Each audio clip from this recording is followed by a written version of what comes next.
the name of the Father, Son, Holy Spirit, one God. I mean, good morning, everyone. I'm so honored and blessed to be with you today, praying in this beloved congregation and with my father, Abuna Jacob. The reading is a bit long, yes or no? It is John chapter 9, and we read this chapter again a week before the Palm Sunday. And the aim is to say this is enlightenment or shining coming up to our humanity. Actually, since the morning, I'm just wandering between the readings. Each reading is great today. Today also is the commemoration of one of our beloved saints, Saint Anthony, the founder of the monastic life.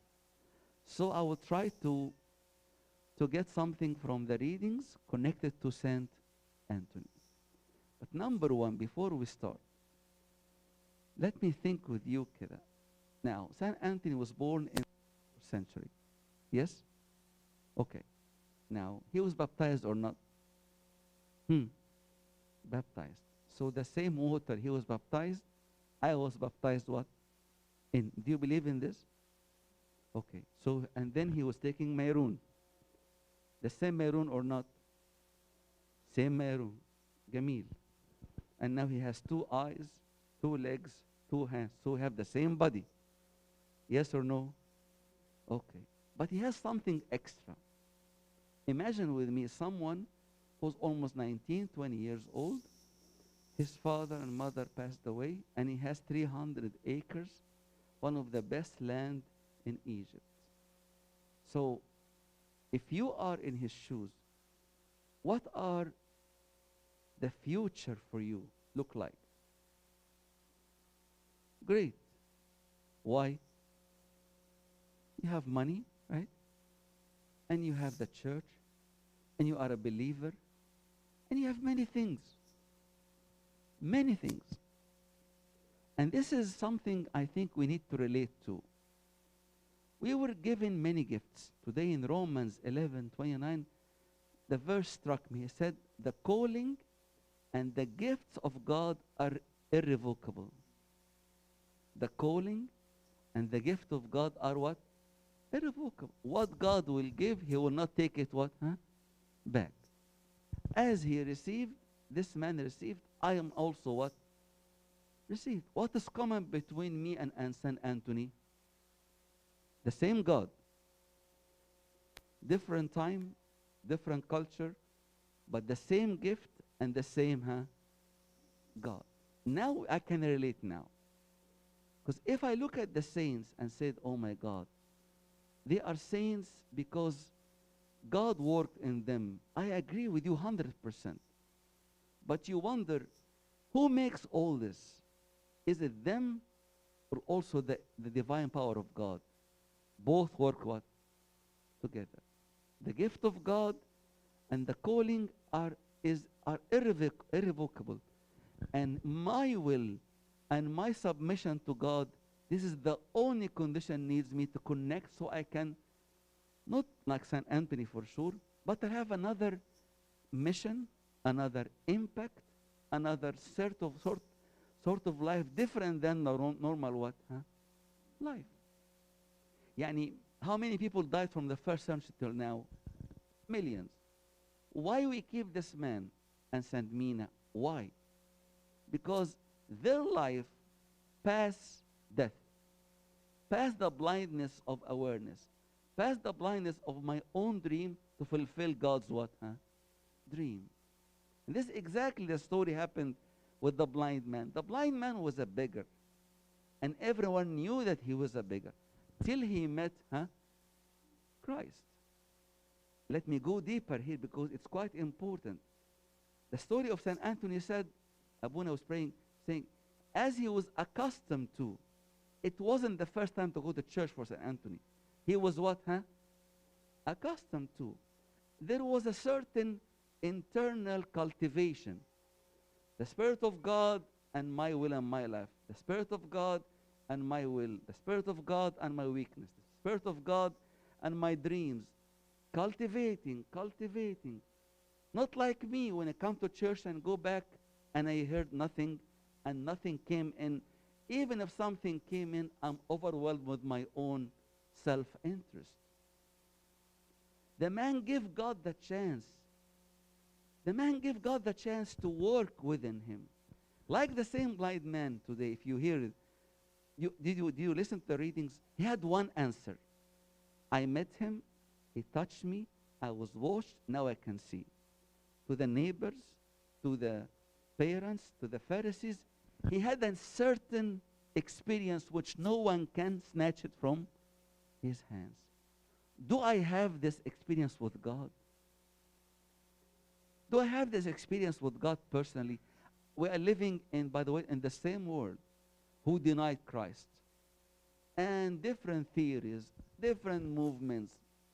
And the believer will just look at this and what can I do? You have one thing to do, is go back and sit with God and tell him, I want to know you, not as the people knows you all, but I want to know in my certain experience, on my level. And God in his love, he's able to reach you where you are. Look, my dears, at the cross, the ground is flat. No one is better than the others.